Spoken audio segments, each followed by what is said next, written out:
선생님 안녕하세요. 예예. 오늘 주제가 뭐 아까부터 찍고 있었구만. 오늘 주제가 봄 청소잖아요. 예. 청소하는 걸 좀 좋아하세요? 청소하는 거를 좋아하냐고요? 청소하는 거 뭐 누구나 청소하는 걸 좋아하고 동시에 귀찮아하는 거죠.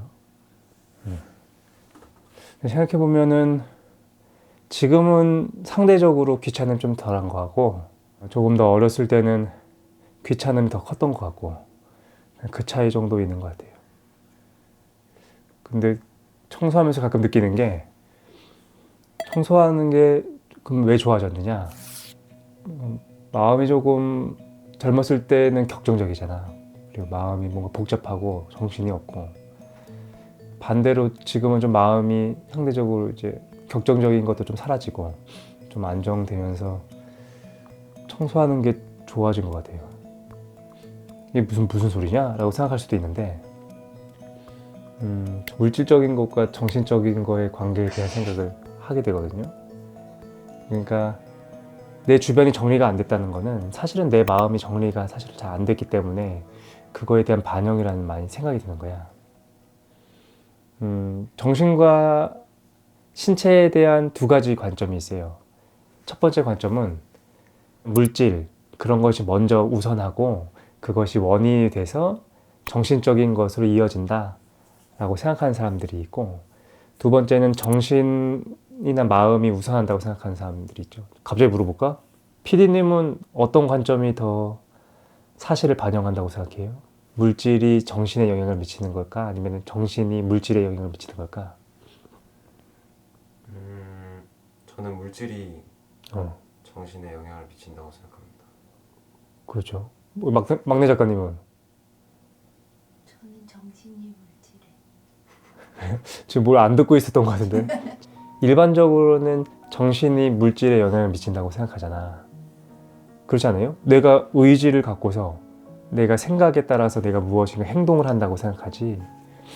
근데 또 반면에 심리학적이거나 의학적인 사실들에 좀 비추어 보면은 물질적인 뇌의 상태에 따라서 정서적인 게 바뀐다는 것도 있는 것 같아요. 그러니까 예를 들어서 내가 헤어졌다, 이별을 했다. 그랬을 때 그 정신적인 고통이 크잖아. 그거에 대한 처방으로서 아스피린을 먹으면 헤어진 마음에 대한 고통이 줄어든다라는 거지. 그러니까 뇌의 상태나 몸의 상태가 바뀌면 마음의 상태도 바뀐다라는 거에 대한 증거라고도 볼 수 있을 것 같아요. 최 사장, 너는 물질이 앞선다고 생각하느냐, 정신이 앞선다고 생각하느냐? 만약에 이렇게 물어보신다면 모르겠어. 이제는 잘 모르겠어요. 어렸을 때 언젠가는 야, 정신이 우선하지라고 생각했던 적이 있었고, 또 어떤 때는 물질이 우선한다라고 생각했던 적이 있었던 것 같아. 근데 지금 돌이켜 보니까 뭐라고 규정할 수는 없고 두 가지가 다 상호 영향을 미쳤던 것은 아닌가. 근데 철학에 이러한 문제를 해결해주는 좋은 개념이 하나 있어요. 그게 뭐냐면 동근원적이다라는 건데, 요 개념 되게 좋은 개념이야. 원인과 결과로 얘기할 수 없고 두 가지가 다 원인인 동시에 결과가 된다. 상호 영향 아래서 있다라는 게 동근원적인 거거든요. 닭이 먼저야, 달걀이 먼저야? 이거 아주 근원적인 질문 아닙니까? 뭐 닭이 먼저인가, 달걀이 먼저인가? 근데 동근원적이라는 개념이 이걸 잘 해결해줘요. 그냥 단순하게 원인 결과의 문제가 아니라 서로가 서로의 원인이 되기도 하고 결과가 되기도 하고 상호 영향을 미치면서 발전해 나가는 거지. 정신과 물질이 그렇다라는 생각을 많이 하게 되는 것 같아. 야, 이게 봄 청소와 뭔 상관이 있느냐? 상관이 있죠. 봄 청소를 한다는 것, 우리가 내 주변을 좀 정리를 하고 뭔가 계절에 맞춰가지고 외적인 물질적인 행동을 해 나간다는 것은 반대로 내 마음 상태를 바꾸기도 하는 것 같아. 그래, 계절이 새로 시작됐지? 무엇인가 새롭게 의지를 내서 시작해볼까? 아니면 내 복잡했던 주변을 좀 정리해볼까? 그리고 또 반대기도 해요. 그만큼 내가 봄 청소를 하고 무엇인가 주변 정리를 한다는 것은 반대로 지금의 내 마음 상태가 고요해졌고 평화로워졌고 정리가 된 상태구나를 반증하는 거기도 하니까, 그래서 좀 시간이 났을 때 주말이 되거나 아니면 좀 날씨가 좋을 때 꼭 봄 청소, 뭐 대청소까지는 아니더라도 좀 주변도 좀 정리해보고 쓸고 닦기도 해보고 밀렸던 빨래도 해보고 그러시기를 좀 추천드립니다. 그러면은 어떤 장소나 내가 거주하고 있는 공간이 좀 청결해지는 동시에 그것이 곧 내 마음의 정리와 내 마음의 청결로 이어지기도 하고, 마음이 복잡하다? 그러면 빨래나 청소 해보시는 걸 좀 추천드립니다. 오늘도 봄 청소를 맞이해서 음. 산뜻한 사연 하나가 도착해 있습니다. 예, 산뜻한 걸로. 빠바바바바. 오늘도 A4로 주셨네요. 제사장님 안녕하세요. 저는 혼자 입시를 준비 중인 20살의 재수생입니다. 나 재수했는데? 재수를 시작할 때는 잘할 수 있을 것만 같았는데 막상 이 생활을 다시 하려니 막막하네요. 이 심정 뭔지 압니다. 가장 큰 문제는 마음이 잡히지 않는다는 것입니다. 생각도 많고 주변도 복잡하다 보니 집중이 잘 안 됩니다. 이러다가는 목표를 이룰 수 있을지 걱정이 앞서고 어떻게 해나가야 할지 정리가 안 되네요. 최근에 최 사장님의 책 11계단에서 보니까 11계단을 읽으셨습니다. 그죠? 그 인류의 선물. 어쨌든 고2 때는 수학 10점을 맞았는데 고3 때부터는 공부를 잘하게 되었다고 나오더라고요. 그래서 이런 내용이 나오긴 나옵니다. 그죠? 그래서 목표를 잡고 집중했던 결과인가요? 비결이 있으면 알려주세요. 오늘도 복잡한 마음에 잠을 못 이루고 메일을 보냅니다. 라고 보내주셨습니다. 그러니까 질문은 이거예요. 마음이 안 잡히시는 것 같아. 그러니까 생각도 너무 많고 이제 주변도 너무 복잡하고 집중이 안 된다. 요즘에 코로나 문제도 있고 정치적 이슈도 있고 그래가지고 사회가 너무 복잡하다 보니까 입시를 준비하고 계신 분들에 대한 어떤 관심이나 그런 거는 좀 많이 멀어진 것 같긴 하다라는 생각이 들어요. 사회 여러 곳에서 준비하고 계신 분들이 많을 거라는 생각이 듭니다. 근데 사실은 제 팁을 알고 있다? 좋은 팁을 알고 있습니다. 그 공부 잘하는 법. 공부 잘하는 법에 대한 책은 너무 많죠. 뭐 암기 잘하는 법, 독서 빨리 하는 법 여러 가지 책들이 있고 방법은 다 다른 것 같아. 사람마다 자기가 집중하는 법이나 여러 가지 갖고 있으니까 이거다! 라고 얘기하는 것보다는 여러 가지가 있고 그 중에 한 가지를 말씀드릴 수 있는데 옮겨 다니면 돼.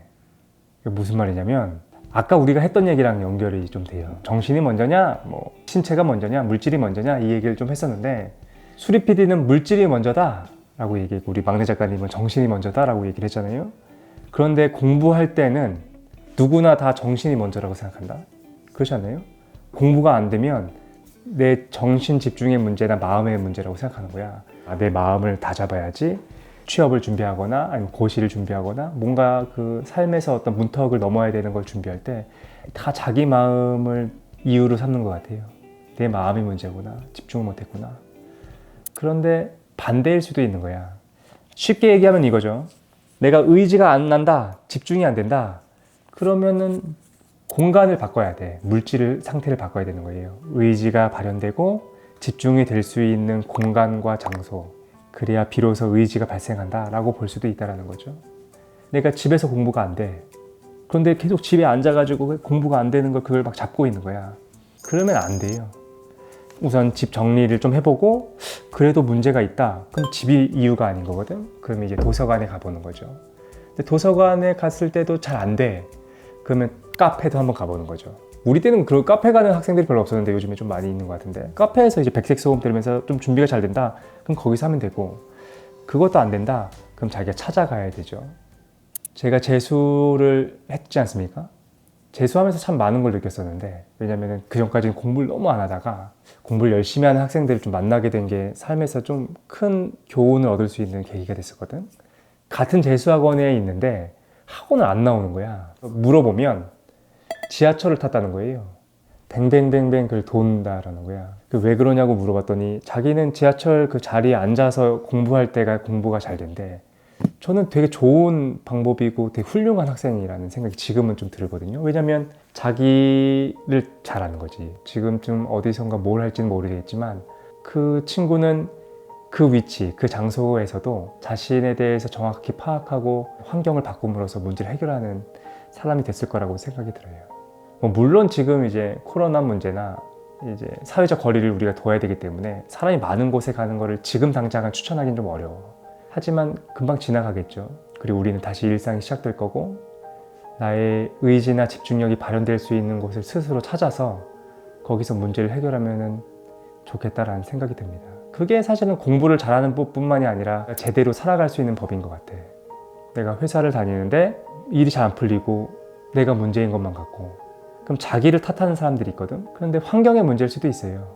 뭐 진드간이 하나의 회사에서 오랫동안 다니는 것도 중요하긴 하겠지만, 만약에 문제 상황에 봉착했다면 자신의 문제로 모든 걸 돌리는 것이 아니라 내 환경의 문제를 한번 점검해보고 새로운 환경으로 자리를 옮기거나 물질적인 조건들을 바꿔나가는 것, 그것이 자신의 집중력의 문제와 의지박약의 문제를 탓하는 것보다 더 효과적이고 괜찮은 방법은 아닐까라는 생각이 듭니다. 그래서 오늘 사연 주셨던 우리 재수생 분도 삶에서 되게 중요한 시기를 보내고 있잖아요. 그래서 자기 자신의 문제에 너무 집중하지 말고 박차고 일어나서 내 의지와 집중력이 발현될 수 있는 곳에 가서 문제를 잘 풀어나가시기를 바랍니다.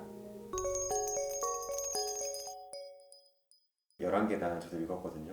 그래요? 예, 근데- 당연히 읽어야지. 네. 모든 인류가 읽었는데. 거기 수학 문제를 고2 때 10점. 그쵸, 이제 말도 안 되게 이제 성적이 올라갔다고 이제 적어두셨잖아요. 예. 수학을 그렇게 잘하셨어요? 제가 좀 수학은 좀 했습니다. 수학은. 안 하신 지 얼마나 되셨죠 지금? 수학 안 한 지, 수학 안 한 지 20년 됐어. 뭐 입시 뭐 이 정도까지는 못 하겠지만 그래도 뭐 수학 어느 정도면 할 수 있을 것 같은데. 그래서 예. 저희가 준비한 게 있어요. 예, 또 뭘 준비하셨습니까? 저희가 이제 수학 문제를 준비했거든요. 수학 문제를 준비했는데 네, 그 못해. 수학 어느 정도면 할 수 있을 것 같은데. 중3 중3 괜찮으세요? 풀 것 같은데? 예. 벌칙이 있어요. 틀리는 개수만큼 네. 손바닥 맞기 어떠세요? 손바닥 보면 PD님이? 아니요, 막내 작가님이. 막내 작가님이. 그러면 뭐 할 수 있을 것 같아요. 네네. 펜. 네. 풀면 돼요, 진짜? 네. 근데 쉬워 보이는데? 일단 첫 번째 문제부터 보면은 쉽다. 두 자연수의 차가 7이고 곱이 60일 때 두 수를 구하라. 야, 이거는 두 자연수의 차가 7이니까 한 자연수는 n이야. n 모르니까 차가 7이니까 n 플러스 7이겠지. 요거 두 개를 곱해 60이 나온다는 얘기잖아요. 그러면 n 곱하기 n은 n제곱 플러스 7n은 이걸 건너하면은 제곱 7n 마이너스 60은 그 다음에 어떻게 하는 거였지? 어떻게 하는 거지? 지금 기억 안 나는데? 이거 잠깐 킵. 그래서 보통 이게 킵할 때 삼각형 옛날에 이렇게. 왜냐면 하다 보면은 이게 생각이 납니다. 그럼 그때 다시 이걸 이렇게 하면 돼. 2번 문제. 아래 그림과 같이 2차 함수 y는 x제곱 마이너스 4x 그래프가 있는데 x축과 만나는 점 좌표가 a, b이고 그러니까 a랑 b까지의 거리를 구하는 거잖아. 그렇지? 그러면은 a부터 0까지는 요만큼이고 0부터 b까지는 이만큼이고, 그지? 그러면 사실 이런 문제도 그렇게 어려운 건 아니에요. 보통 이거를 되게 정확하게 한단 말이야. 딱 보니까 딱 1.5cm 정도 딱 되네. 이쪽까지가 한 5mm 정도 되니까 답은 2. 보통은 이게 맞아요. 이렇게 하면 딱 그거 하나 맞았고, 길이가 각각 30m, 28m인 땅이 있는데 도로를 제외한 땅의 넓이가 440제곱미터일 때 도로의 폭을 구하면 일단 이거 소유하신 분은 부자인 것 같아. 땅인데 30m, 28m거든요. 그럼 30 곱하기 28이면 840제곱미터를 가지셨거든요. 이거 3.3으로 나누잖아. 거의 한 270평 정도를 갖고 계신 거부시다라는 거죠. 근데 여기다 도로를 깐다는 거야. 여기다가, 그죠? 이거는 국가에 항의를 해야 됩니다. 자기 땅인데 왜 이걸 십자를 도로를 깔아? 이 보상이 제대로 돼 있는가? 그런 걸 봐야 된다. 그래서 도로의 폭을 구하라. 그러면 가장 작은 게 좋지. 그래서 답은 1번. 만약에 답이 10m다. 그럼 이거는 이제 국가랑 다시 협의를 다시 해야 되는 거니까 2m로 일단 하도록 하겠습니다. 이건 좀 쉬워 보입니다. 그죠? 줄이 24개가 있는데 몇 명의 친구에게 똑같이 나누어 주려고 한다. 그죠? 한 친구에게 돌아가는 귤의 개수는 친구의 수보다 5개가 많다고 한다. 친구는 모두 몇 명에게 주가라고? 그러면 뭐 이것도, 왜냐면 친구한테 똑같이 나누어 준다는 그 생각 자체가 자유시장에 위반된다라는 생각이 좀 들어요.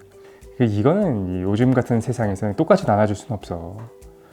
그래서 이거를 나한테 어느 정도 잘했는가. 그걸 중심으로 나누면 될 것 같아. 그러면 일단은 내가 절반은 가져야 되겠죠? 그럼 내가 12개, 나머지 12개를 친구들한테 나눠주는 걸 생각하면 되는 거야. 그럼 내 오른팔이 있을 거 아닙니까? 그럼 6개, 왼팔한테 한 3개. 나한테 고마우신 분들이 있지 않습니까? 지인들한테 나눠지를 준다. 그러면 이제 3개밖에 못 주네? 그러면 친구가 몇 명이야? 친구는 3명이다. 나비가 20cm인 양철판? 나비는 버터플라이를 얘기하는 것 같아요. 그죠? 나비가, 이게 주어야. 주어라고 써주고, 버터플라이가 양철판 아래쪽을 접어 올렸다는 거죠. 그러니까 나비가 있었는데, 걔가 이걸 이렇게 접은 거야, 이렇게. 그래서 단면이 직사각형 모양의 물바지를 만들었다. 이 단면의 넓이의 최대값은 얼마인가? 그러니까 나비가 요게 직사각형의 면이 있었는데 이걸 접어 올렸다는 거잖아요. 그죠? 근데 잘 생각해보면 여기 다 문제의 답이 있어요. 그러면 주어가 나비잖아. 만약 코끼리다. 그럼 코끼리는 많이 접을 수 있었겠지. 근데 나비니까 사실은 조금밖에 못 접어낼 거야. 그러면 부피는 어떻게 됩니까? 전체 부피는. 당연히 가장 적을 거다. 그래서 답은 1번. 다 풀었습니다. 답을 한번 맞춰보는 걸로 하시죠.